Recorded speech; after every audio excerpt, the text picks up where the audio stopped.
We always seem to praise the youngsters of the Premier League, like your Foden or your Rashford, even though he's not really scoring at the moment for United. But hey guys, it is Finn here, that is FYNN, and today I'm bringing some praise to the old boys of the Premier League. And yes, you know, if you are 30 in football, you are old. If you are 30, you're old. Except if you're watching this and you're 30, then you're not old.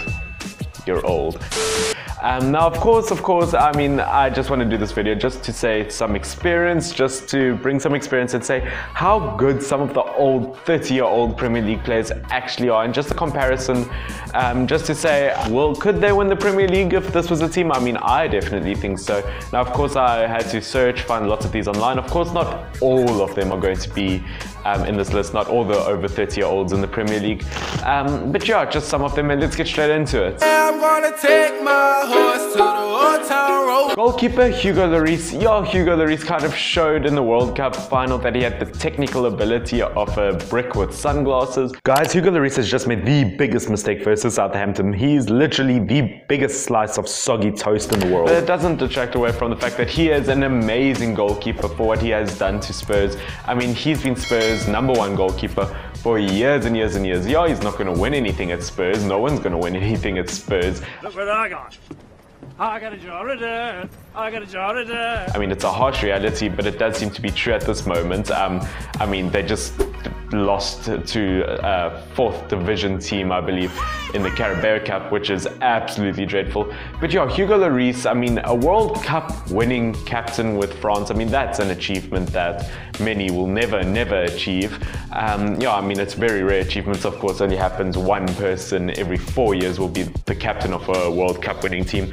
That is amazing. And I mean, playing for a top 6 team in the Premier League itself is beyond amazing. And I have to put him in this list. I have to say he's the goalkeeper in this list, the #1 for me. Of course, other options could be Schmeichel, who has won the Premier League with Leicester, but other than that, hasn't achieved too much other than that. That's why I haven't put him in there. Rui Patricio, I could have put him in there. He's won 2 trophies with Portugal. He's won at Sporting Lisbon. But overall, in general, I can't say I would put him in Hugo Lloris if I had to build a team. Joe Hart, if he kept up his ability that he did at City, then I would love to put him in this team. But I mean, he fell fast since he left City. I mean, I bet you Pep's just sitting there saying, we dodged a massive bullet. Seamus Coleman, I mean, Seamus Coleman has had a bang average career, because I mean, at moments he can be a bang average player. I mean, let's just think about it in general. He's actually been an Everton legend, I would say. I mean, it's pretty incredible to think of the fact that he's had almost 250 appearances, or he's had just over 250 appearances for Everton, and he's had over 50 appearances for the Republic of Ireland. I mean, although it is pretty average, Everton's not the best team in the world. Republic of Ireland's never really going to win anything in the future, or I mean, in the future is a bit harsh, but you know what I mean. They're not the best of the best.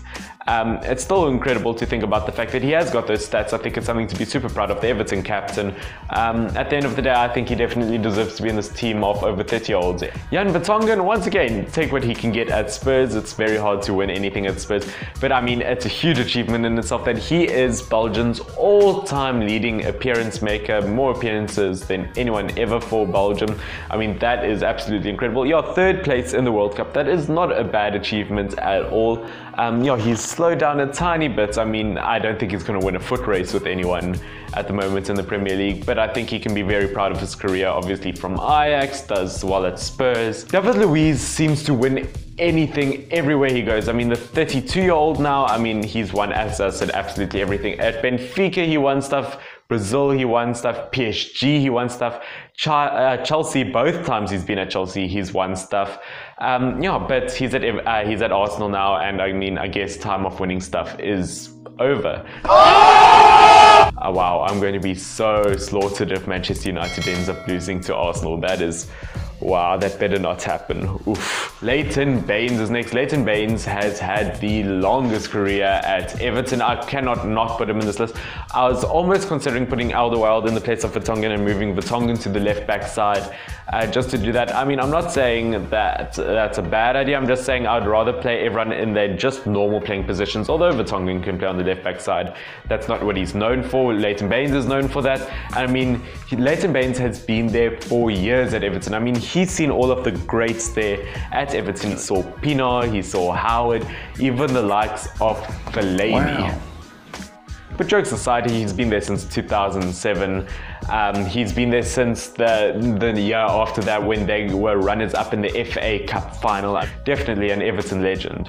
Fernandinho, not going to say too much, the 34-year-old. I think it's so impressive. I just want to make a quick mention, the fact that he is able to stick out in a midfield at Manchester City with hundreds of just like golden star players that will go down in the team's history. He still manages to stick out. Same with Brazil. I mean, Brazil, it's not necessarily the golden generation. It's still a great generation, but he still manages to stick out, which is beyond impressive. Second midfielder is the 33-year-old Silva. It is his last season at City. I have to say personally, I think Silva is Manchester City's greatest ever player, but that could just be my opinion. Tell me what you think in the description about that. Yeah, a World Cup winner as well, just like Hugo Lloris, but this time with Spain. I think Silva, absolutely amazing. I mean, he could teach Pogba the fact that he can change his haircut and it will make a difference, unlike Pogba's haircuts. I mean, David Silva's won it bald, he's won it with short hair, he's won it with long hair. I mean, as I said, what a man. James Milner, the 33-year-old from Liverpool. I mean, we forget he's 33. I mean, it doesn't seem like he's that old. I mean, he is 6th in the world with the most appearances in the Premier League. I mean, that is insane. The 6th most appearances in the Premier League's history. That's pretty neat. I mean, we forget that he's been here for so long. 33-year-old, I would say he's in the prime of his life. I think he's at the best time of his life when it comes to his football. Extremely underrated. I mean, when it comes to FIFA, he's got the curse of the 81 card no matter what he does. But he is the perfect player. We forget, he's played more games for Manchester City than he has for Liverpool. I mean, we always forget about that. He's won titles at Manchester City. We also forget that. I mean, that's just something I can never forget. He's played more and he's won more at Manchester City, but of course he's scored more at Liverpool, but he contributes so much more than that, and he's so versatile. He can play as a defender at the left or right back side. He plays midfielder. He used to be a wing when he played for Villa. I mean, yeah, that's amazing. Which, by the way, if you haven't seen, I made after the Champions League victory for Liverpool. I did make a video. All the Liverpool players who were in that final, their first ever FIFA cards. Go check that video out. I'll put it down in the description below. First attacker is Vardy. I mean, Vardy winning the Premier League and becoming one of their top scorers, one of their best ever players, I would say. I mean, everyone would probably struggle to believe that he's a breadwinner, no matter Premier League title winner. I mean, You're hard, showing off. I mean, Jamie Vardy just brings a level of intensity no one else expected from him. I mean, he does not look like a world-class footballer, but he is, and I mean, everyone always fears him on the pitch. Yeah, definitely belongs in this over 30 team. He's now 32 years old, which is incredible. He's still able to keep up that intensity. My other wing is going to be Aubameyang. Once again, Aubameyang, the guy with the piranha. I mean, the man looks like a piranha, but yet he still sticks out like a diamond in the rough, or well, diamond and something else I should rather not say. In that Arsenal team, once again, I'm going to be slaughtered if Arsenal beats Manchester United, but I think Aubameyang is one of the best strikers Arsenal's seen in a very long time, one of the biggest stars in that team by a long shot. We forget that he was at AC Milan, he was at, Dortmund. He was really the only player in the Bundesliga who could compete with Lewandowski as a top scorer. I mean, Aubameyang's absolutely amazing, and yeah, as I said, I put Vardy and Aubameyang on the wings just because I could, because they were the better players over 30, and yeah, they can play in the wing positions. Now the main striker is going to be Aguero, the man who caused millions of orgasms from commentators all over the world when he scored that winning goal. I mean, Balotelli, Aguero! He is Manchester City's top goal scorer of all time. I think he's an absolute legend. Definitely underrated. I mean, if he could get one trophy in his international career, it would be the runners-up trophy, same as Messi. I mean, Argentina's just in a generation where they're not really going to win anything, very sadly, but I think Aguero is definitely a really strong player. And guys, this is my team of over 30-year-olds in the Premier League. It's not a bad team at all. I mean, the list I originally looked at when I asked people, they put Mesut Ozil there, but let's be honest, he hasn't performed in a long time. He hasn't been thought as a great player in a very long time. I would love to have put him in here, but I don't really think much of him at the moment. Yeah, he was really good when he was at Real Madrid. He was good at his start at Arsenal, but he's declined so much. I struggle to put him in this team. I mean, Matinho from Wolves, I could also put him in there. There's hundreds of other players I'd love to put in this team, but unfortunately, they just don't make the cut like they used to.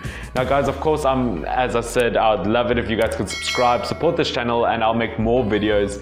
Yeah, I love it so much. But guys, tell me what you thought about this video. Would you believe that this over 30-year-old Premier League team, do you think they could win the Premier League? I mean, I definitely think so. I mean, I made the video and I made the statement. But yeah, this has been Finn FYNN. Of course, my social media, that's Finn Kraus Football. You guys can follow that. Yeah, don't forget to share, like, subscribe, all of the good stuff. This has been Finn. Cheers.